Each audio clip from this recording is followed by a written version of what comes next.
ಇವತ್ತು ವೇಮಗಲ್ ಮತ್ತು ಕುರುಗಲ್ ಗ್ರಾಮ ಪಂಚಾಯಿತಿಯಾಗಿ ಉಳಿದಿದ್ದಿದ್ರೆ ಬಹುಶಃ ಯಾವ ಕಾರ್ಯಕ್ರಮಗಳು ಕೂಡ ಆಗ್ತಾ ಇರಲಿಲ್ಲ. ಇವತ್ತು ಗ್ರಾಮ ಪಂಚಾಯಿತಿ ಅಂದ್ರೆ ಹೆಚ್ಚಿಗೆ ಏನಾದರೂ ಮಾಡಬಹುದು ಅಂದ್ರೆ ಸ್ವಲ್ಪ ಅಲ್ಲಿರ್ತಕ್ಕಂಥ ಸದಸ್ಯರು ಆ ಭಾಗದ ಮುಖಂಡರು ಆಸಕ್ತಿ ಅಂತ ಇದ್ಕೊಂಡು ಉದ್ಯೋಗ ಖಾತ್ರಿ ಯೋಜನೆಯಡಿ ಕಾರ್ಯಕ್ರಮಗಳನ್ನು ಮಾಡಬಹುದು. ಬಿಟ್ರೆ ಉಳಿದಂಗೆ ಗ್ರಾಮ ಪಂಚಾಯಿತಿ ಹಂತದಲ್ಲಿ ಹೆಚ್ಚು ಅಭಿವೃದ್ಧಿಯ ಕಾಮಗಾರಿಗಳನ್ನು ಮಾಡೋದಕ್ಕೆ ಅವಕಾಶ ಇರ್ತಿರಲಿಲ್ಲ. ಪಟ್ಟಣ ಪಂಚಾಯಿತಿ ಮಾಡಿದಂಥ ಸಂದರ್ಭದಲ್ಲಿ ಬಹಳ ಜನ ಅವ್ರದೇ ಆದ ರೀತಿಯಲ್ಲಿ ವ್ಯಾಖ್ಯಾನ ಮಾಡ್ತಿದ್ರು. ಗ್ರಾಮ ಪಂಚಾಯಿತಿ ಇದ್ದಿದ್ರೆ ಚೆನ್ನಾಗಿರ್ತಿತ್ತು, ಬಹಳಷ್ಟು ಕೆಲಸಗಳಾಗ್ತಾ ಇದ್ವು, ಇಲ್ಲಿ ಬಹಳಷ್ಟು ಸೌಲಭ್ಯಗಳು ಸಿಗ್ತಿದ್ವು ಅಂತ. ಅದೇನು ಸೌಲಭ್ಯಗಳು ಸಿಗ್ತಿತ್ತೋ, ಅದೇನು ಕೆಲಸ ಆಗ್ತಿತ್ತೋ, ನಾವೆಲ್ಲ ಗ್ರಾಮ ಪಂಚಾಯಿತಿಗಳೆಲ್ಲ ಇನ್ನೂ ಇದ್ದೀವಿ. ನಮ್ಮ ಮದಹಳ್ಳಿ ಪಂಚಾಯಿತಿ ನಾವು ನೋಡ್ತಿರ್ತೀವಿ, ದಿನ ಬೆಳಗಾದ್ರೆ NRGಗೆ ಕಿತ್ತಾಡೋದು ಬಿಟ್ರೆ ಇನ್ನೇನು ಇಲ್ಲ ಗ್ರಾಮ ಪಂಚಾಯಿತಿಯಲ್ಲಿ. ಆ NRG ತೆಗೆದ್ರೆ ಗ್ರಾಮ ಪಂಚಾಯಿತಿಗಳು ಸುಧಾರಿಸ್ತವೆ ಅನ್ಸುತ್ತೆ ಒಂದೊಂದು ಸಂದರ್ಭದಲ್ಲಿ. ಇವತ್ತು ಈ ಪಟ್ಟಣ ಪಂಚಾಯಿತಿ ಆಗಿದ್ರಿಂದ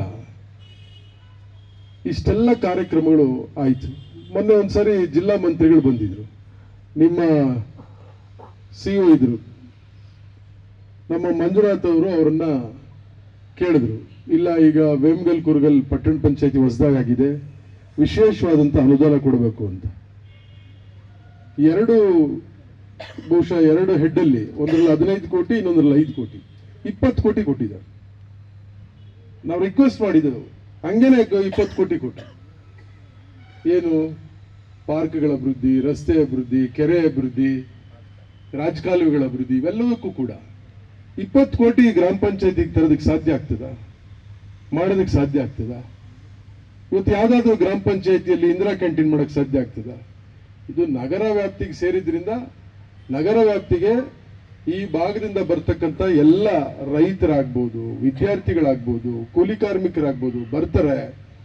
ಇವತ್ತು ಹೋಟೆಲ್ಗಳಲ್ಲಿ ದುಬಾರಿ ಇದೆ, ಅದಕ್ಕೆ ಕಡಿಮೆ ದರದಲ್ಲಿ ಅವ್ರಿಗೆ ಇಂದಿರಾ ಕ್ಯಾಂಟೀನ್ ಮುಖಾಂತರ ಬೆಳಗ್ಗೆ ಟಿಫನ್ನು, ಮಧ್ಯಾಹ್ನ ಊಟ, ಮತ್ತೆ ಸಂಜೆ ಇರುತ್ತಲ್ಲ ಸಂಜೆ ಊಟ, ಇವೆಲ್ಲ ಕೊಡಬೇಕು ಅಂತೇಳಿ ಏನು ಸಿದ್ದರಾಮಣ್ಣವರ ಕನಸಿನ ಒಂದು ಇಂದಿರಾ ಕ್ಯಾಂಟೀನ್ ಇವತ್ತು ವೇಮಗಲ್ಗೂ ಬರೋಂಗೆ ಸಾಧ್ಯ ಆಯ್ತು. ಇದನ್ನ ನಾವು ಅರ್ಥ ಮಾಡ್ಕೊಳ್ಬೇಕು. ಯಾವತ್ತೂ ಕೂಡ ನಾವು ಮುಂದಿನ 10 ವರ್ಷ, ಮುಂದಿನ 20 ವರ್ಷ, ಮುಂದಿನ 30 ವರ್ಷದ ಬಗ್ಗೆ ಯೋಚನೆ ಮಾಡ್ಬೇಕೇ ವಿನಃ ನಾವು ಇನ್ನ ಹಿಂದಕ್ಕೆ ಯೋಚನೆ ಮಾಡಿಕೊಂಡು ಇನ್ನ ಅದೇ ಸ್ಥಿತಿಯಲ್ಲಿ ಇರಬೇಕು ಅಂದ್ರೆ ಸಾಧ್ಯ ಆಗೋದಿಲ್ಲ. ಇವತ್ತು ನಾವು ನೋಡಿದ್ವಿ, ಇಲ್ಲಿ ನಮಗೆ ಬುಕ್ಲೆಟ್ ಕೊಟ್ಟಿದ್ದಾರೆ, ಎಷ್ಟು ಅನುದಾನ ಬಂದಿದೆ, ಏನೇನು ಅನುದಾನ ಬಂದಿದೆ, ಇವೆಲ್ಲ ಕೂಡ ಇವತ್ತು ವೇಮಗಲ್ ಕುರುಗಲ್ ಪಟ್ಟಣ ಪಂಚಾಯಿತಿ ಆಗಿದ್ರಿಂದ ಸಾಧ್ಯ ಆಯಿತು. ಅದಕ್ಕಾಗಿಯೇ ನಾನು ಈ ಸಂದರ್ಭದಲ್ಲಿ ಸುದರ್ಶನ್ ಸಾಹೇಬರಿಗೆ ನಾವು ಅಭಿನಂದನೆಗಳನ್ನು ತಿಳಿಸಬೇಕು ಅಂತ ಕೂಡ ಈ ಸಂದರ್ಭದಲ್ಲಿ. ಇದಾದ ನಂತರ ಬಹಳಷ್ಟು ವಿಚಾರಗಳನ್ನ ಸುದರ್ಶನ್ ಸಾಹೇಬರು ತಿಳಿಸಿಕೊಟ್ಟಿದ್ದಾರೆ. ವೇಮಗಲ್ ಅನ್ನ ತಾಲೂಕು ಮಾಡಬೇಕು ಅಂತೇಳಿ ಈಗಾಗಲೇ ಕೃಷ್ಣ ಬೈರೇಗೌಡರು ಆಸಕ್ತಿಯನ್ನು ತೆಗೆದುಕೊಂಡು, ನಮ್ಮ ಶಾಸಕರು ಆಸಕ್ತಿಯನ್ನು ತೆಗೆದುಕೊಂಡು ಸರ್ಕಾರದಿಂದ ಈಗಾಗಲೇ ಪತ್ರ ಬಂದಿದೆ. ಯಾರಿಗೆ? ತಹಸೀಲ್ದಾರ್ ಅವರಿಗೆ ಮಾಹಿತಿಯನ್ನು ಕೇಳಿದ್ದಾರೆ. ತಾಲೂಕನ್ನ ಮಾಡಬೇಕಾದ್ರೆ ಕೋಲಾರ ತಾಲೂಕಿನ ಯಾವ್ಯಾವ ಪ್ರದೇಶಗಳನ್ನ ವೇಮಗಲ್ಗೆ ಸೇರಿಸೋದಕ್ಕೆ ಸಾಧ್ಯ ಇದೆ, ಅದರ ಒಟ್ಟು ಪಾಪ್ಯುಲೇಷನ್ ಮತ್ತು ಎಲ್ಲ ರೀತಿಯ ಯಾವ್ದು ಮಾನದಂಡಗಳು ಏನೇನು ಅಗತ್ಯ ಇರ್ತದೆ ಅವೆಲ್ಲವನ್ನು ಕೂಡ ಈಗಾಗಲೇ ತಹಸೀಲ್ದಾರ್ ಅವರನ್ನ ಕೇಳಿದ್ದಾರೆ. ತಹಸೀಲ್ದಾರ್ ಅವರು ಕೂಡ ಅದರ ಮಾಹಿತಿಯನ್ನೆಲ್ಲ ಕೂಡ ಕಲೆ ಹಾಕಿ ರಿಪೋರ್ಟ್ ಅನ್ನು ಕೂಡ ರೆಡಿ ಮಾಡಿದ್ದಾರೆ. ಮತ್ತು ತಾಲೂಕು ಆಗ್ಬೇಕು ಕೂಡ. ಯಾಕೆ ಆಗ್ಬೇಕು ಅಂದ್ರೆ, ನಾವು ಅವಿಭಾಜ್ಯ ಕೋಲಾರ ಜಿಲ್ಲೆಯಲ್ಲಿ ಗೌರಿಬಿದನೂರು, ಕೋಲಾರ, ಬಂಗಾರಪೇಟೆ 3 ದೊಡ್ಡ ತಾಲೂಕುಗಳಿದ್ವು. ಸುಮಾರು 37-36 ಪಂಚಾಯಿತಿಗಳು ಯಾವ್ದಾದ್ರು ತಾಲೂಕು ಇದ್ರೆ ಮೊದಲನೇದು ಗೌರಿಬಿದನೂರು, ಎರಡನೇದು ಕೋಲಾರ ಮತ್ತು ಮೂರನೇದು ಬಂಗಾರಪೇಟೆ. ಇವತ್ತು ಬಂಗಾರಪೇಟೆ 2 ತಾಲೂಕಾಗಿದೆ, ಬಂಗಾರಪೇಟೆ KGF ಆಗಿದೆ. ಗೌರಿಬಿದನೂರು 2 ತಾಲೂಕಾಗಿದೆ, ಗೌರಿಬಿದನೂರು, ಮಂಚೇನಹಳ್ಳಿ.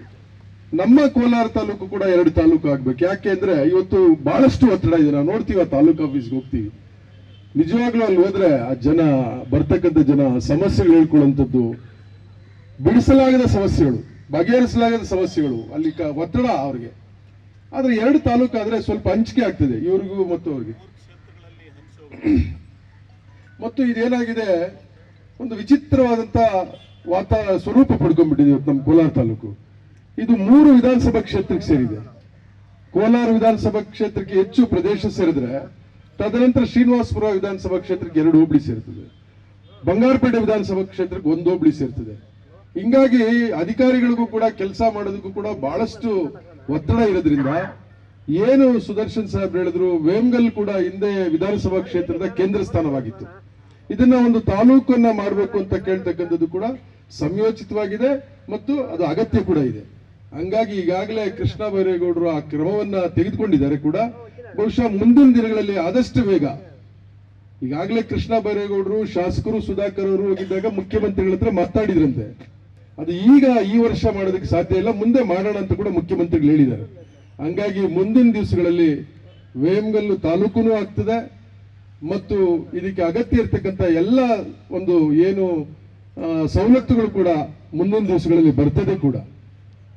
ಇವತ್ತು ಸುದರ್ಶನ್ ಸಾಹೇಬರು ಅವತ್ತು ಆಲೋಚನೆ ಮಾಡಿ ವೇಮಗಲ್ ಕುರುಗಲ್ಲನ್ನು ಸೇರಿಸಿ ಪಟ್ಟಣ ಪಂಚಾಯತಿ ಮಾಡಿದ್ರು.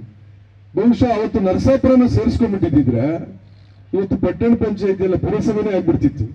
ಆ ಬೆಳ್ಳೂರು ಮತ್ತು ನರಸಾಪುರ ಗ್ರಾಮೀಣದ ಸ್ವರೂಪ ಸಂಪೂರ್ಣವಾಗಿ ಕಳ್ಕೊಂಡ್ಬಿಟ್ಟಿದೆ. ಈಗ ಆ ಇಂಡಸ್ಟ್ರೀಸ್ ಎಲ್ಲ ಬಂದಿರೋದ್ರಿಂದ ಇದಕ್ಕಿಂತ ಹೆಚ್ಚಾಗಿ ವೇಮಗಲ್ ಕುರುಗಲ್ಗಿಂತ ಹೆಚ್ಚಾಗಿ ನರಸಾಪುರ ಮತ್ತು ಬೆಳ್ಳೂರು ಗ್ರಾಮೀಣದ ಸ್ವರೂಪ ಕಳ್ಕೊಂಡ್ಬಿಟ್ಟಿದೆ. ಹಂಗಾಗಿ ನಾವು ಮತ್ತು MLA ಅವರು ಅದನ್ನೇ ಮಾತಾಡ್ತಿರ್ತೀವಿ. ನರಸಾಪುರ ವೇಮಗಲ್ ಅನ್ನು ಕೂಡ, ನರಸಾಪುರ ಮತ್ತು ಬೆಳ್ಳೂರನ್ನು ಕೂಡ ಇದಕ್ಕೆ ಸೇರಿಸಿ ಏನಿವತ್ತು ಪಟ್ಟಣ ಪಂಚಾಯತಿ ಆಗಿದೆ, ಮುಂದೆ ಅದನ್ನ ಪುರಸಭೆ ಮಾಡ್ತಕ್ಕಂಥ ಪ್ರಯತ್ನವನ್ನು ಕೂಡ ಬಹುಶಃ ಈ ಅವಧಿಯಲ್ಲಿ ಕೂಡ ಅದನ್ನು ಕೂಡ ಮಾಡ್ತಕ್ಕಂಥ ಕೆಲಸವನ್ನು ಕೂಡ ನಾವು ಮಾಡಬೇಕು. ಯಾಕಂದ್ರೆ ಪಟ್ಟಣ ಪಂಚಾಯತಿ ಇದ್ದಾಗ ಏನು ಅನುದಾನ ಬರ್ತದೆ ಅದಕ್ಕಿಂತ ಹೆಚ್ಚು ಅನುದಾನ ಪುರಸಭೆ ಇದ್ರೆ ಬರ್ತದೆ, ಅದಕ್ಕಿಂತ ಹೆಚ್ಚು ನಗರಸಭೆ ಇದ್ರೆ ಬರ್ತದೆ, ಅದಕ್ಕಿಂತ ಹೆಚ್ಚು ಮಹಾನಗರ ಪಾಲಿಕೆ ಇದ್ರೆ ಬರ್ತದೆ. ಇನ್ನೊಂದು ಪತ್ರ ಬಂದಿದೆ ಸರ್ಕಾರದಿಂದ, ಮಾನ್ಯ ಮುಖ್ಯಮಂತ್ರಿಗಳ ಆಸಕ್ತಿಯನ್ನು ತೆಗೆದುಕೊಂಡು ಮುನ್ಸಿಪಲ್ ಅಡ್ಮಿನಿಸ್ಟ್ರೇಷನ್ ಅವರಿಗೆ ಸೂಚನೆ ಕೊಟ್ಟಿದ್ರಿಂದ ಡೈರೆಕ್ಟರ್ ಮುನ್ಸಿಪಲ್ ಅಡ್ಮಿನಿಸ್ಟ್ರೇಷನ್ ಅವರು ಒಂದು DC ಅವ್ರಿಗೆ ಒಂದು ಪತ್ರ ಬರೆದಿದ್ದಾರೆ. ಕೋಲಾರ ನಗರವನ್ನ ಮಹಾನಗರ ಪಾಲಿಕೆ ಮಾಡಬೇಕು, ಅದಕ್ಕೆ ವರದಿಯನ್ನ ಕೊಡಿ ಅಂತ ಕೂಡ ಕೇಳಿದ್ದಾರೆ. ಇವೆಲ್ಲ ಕೂಡ ಪ್ರಕ್ರಿಯೆಗಳು ನಡೀತಾ ಇದ್ದಾವೆ. ವೇಮಗಲ್ ತಾಲೂಕು ಮಾಡಂತದ್ದು, ಕೋಲಾರನ್ನ ಮಹಾನಗರ ಪಾಲಿಕೆ ಮಾಡಂತದ್ದು. ಮಹಾನಗರ ಪಾಲಿಕೆ ಮಾಡತಕ್ಕಂಥ ಸಂದರ್ಭದಲ್ಲಿ ಏನಾದರೂ ಜನಸಂಖ್ಯೆ ಕೊರತೆ ಬಂದ್ರೆ ವೇಮಗಲ್ ಅನ್ನು ಕೂಡ ಕೋಲಾರಕ್ಕೆ ತಗೊಂಡು ಕೋಲಾರ ವೇಮಗಲ್ ಮಹಾನಗರ ಪಾಲಿಕೆ ಮಾಡೋಕ್ಕೂ ಅವಕಾಶ ಇರ್ಬೋದು. ಏನ್ ಬೇಕಾದ್ರೂ ಸಾಧ್ಯಗಳಾಗ್ಬೋದು, ಯಾಕಂದ್ರೆ ಹುಬ್ಳಿ ಧಾರವಾಡ ಇದ್ದಂಗೆ. ಹಂಗಾಗಿ ಎಲ್ಲ ಒಂದು ಏನು ಸುದರ್ಶನ್ ಸಾಹೇಬ್ರು ಹೇಳಿದಾಗೆ ನಾವು ಈ ಸಂದರ್ಭದಲ್ಲಿ ನಮಗೊಂದು ಅವಕಾಶ ಕೊಟ್ಟಿದ್ದಾರೆ ಜನ. ಕೊತ್ತೂರು ಮಂಜುನಾಥ್ರವ್ರಿಗೂ ಕೊಟ್ಟಿದ್ದಾರೆ, ನಮಗೂ ಕೊಟ್ಟಿದ್ದಾರೆ. ವಿಶೇಷವಾಗಿ ಈ ಭಾಗದಲ್ಲಿ ಹಿರಿಯರಾದಂತಹ ಸುದರ್ಶನ್ ಸಾಹೇಬ್ರ ಒಂದು ಮಾರ್ಗದರ್ಶನ ಮತ್ತು ಶ್ರೀನಿವಾಸ್ ಗೌಡರ ಮಾರ್ಗದರ್ಶನ ಇರ್ತಕ್ಕಂಥ ಸಂದರ್ಭದಲ್ಲಿ, ಅದರಲ್ಲೂ ವಿಶೇಷವಾಗಿ ನಮ್ಮ ಜಿಲ್ಲಾ ಉಸ್ತುವಾರಿ ಸಚಿವರು ಇವತ್ತು ಬೈರತಿ ಸುರೇಶ್ ಅವರು ಬಹಳಷ್ಟು ಆಸಕ್ತಿ ತೆಗೆದುಕೊಂಡಿದ್ದಾರೆ. ಅವ್ರು ಹೊರಗಡೆಯವರಾದ್ರೂ ಕೂಡ ಈ ಕೋಲಾರ ಜಿಲ್ಲೆ ನನಗೆ ಉಸ್ತುವಾರಿ ಕೊಟ್ಟಿದ್ದಾರೆ, ನಾನು ಏನಾದ್ರೂ ಕೂಡ ನನ್ನ ಅವಧಿಯಲ್ಲಿ ಇಲ್ಲಿ ಗುರುತು ಉಳಿಯುವಂಥದ್ದು, ನೆನಪಿನಲ್ಲಿ ಉಳಿಯುವಂತ ಕೆಲಸ ಮಾಡಬೇಕು ಅಂತೇಳಿ ಈಗಾಗಲೇ ಬಹಳಷ್ಟು ನಮಗೆ ಸಹಕಾರ ಕೂಡ ಕೊಡ್ತಾ ಇದ್ದಾರೆ. ಉದಾಹರಣೆ, ಇವತ್ತು ಕೋಲಾರ ನಗರಸಭೆ ಒಂದು ಹೊಸ ಕಟ್ಟಡ ಮಂಜೂರಾಗಿದೆ 8 ಕೋಟಿ ರೂಪಾಯಿಯಲ್ಲಿ.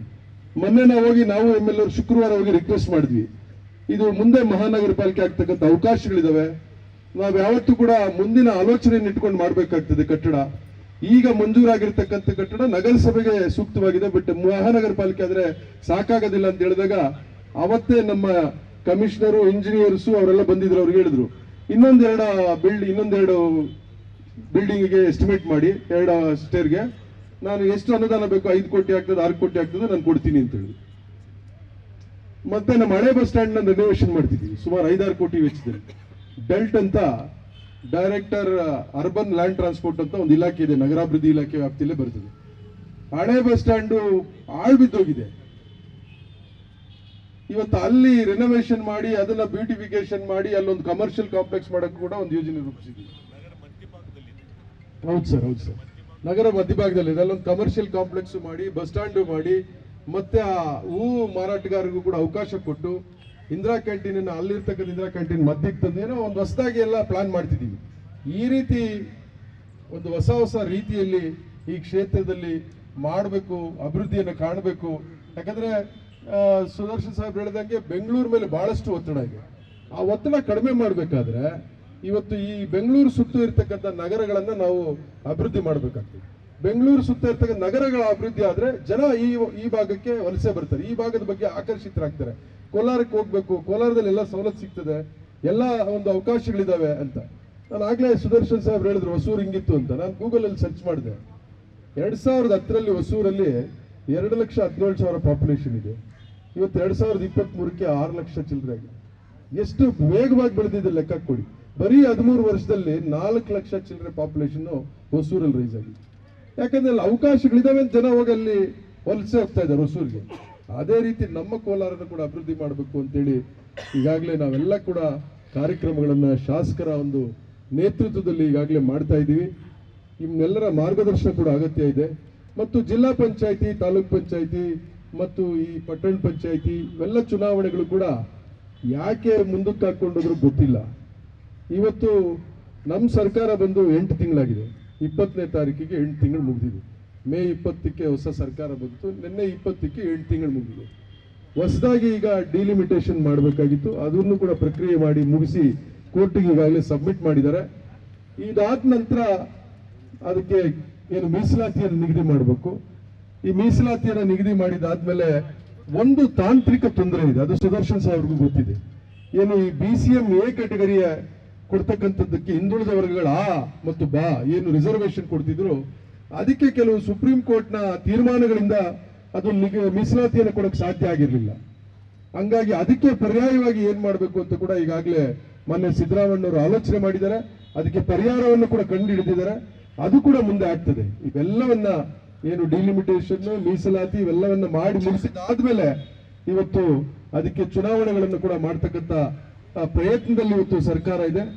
ಆದರೆ ಚುನಾವಣಾ ಆಯೋಗ ಏನಾದ್ರೂ ಕೂಡ ಪಾರ್ಲಿಮೆಂಟ್ ಚುನಾವಣೆ ಬರ್ತಾ ಇರೋದ್ರಿಂದ ತಾಂತ್ರಿಕವಾಗಿ ಕಷ್ಟ ಆಗ್ಬೋದು ಅಥವಾ ಚುನಾವಣೆಯನ್ನ ನಡೆಸೋದಕ್ಕೆ ಕಷ್ಟ ಆಗ್ಬೋದು ಅಂದಾಗ ಪಾರ್ಲಿಮೆಂಟ್ ಚುನಾವಣೆ ಆದ್ಮೇಲೆ ಈ ಎಲ್ಲ ಸಂಸ್ಥೆಗಳಿಗೂ ಚುನಾವಣೆ ಮಾಡಬೇಕು.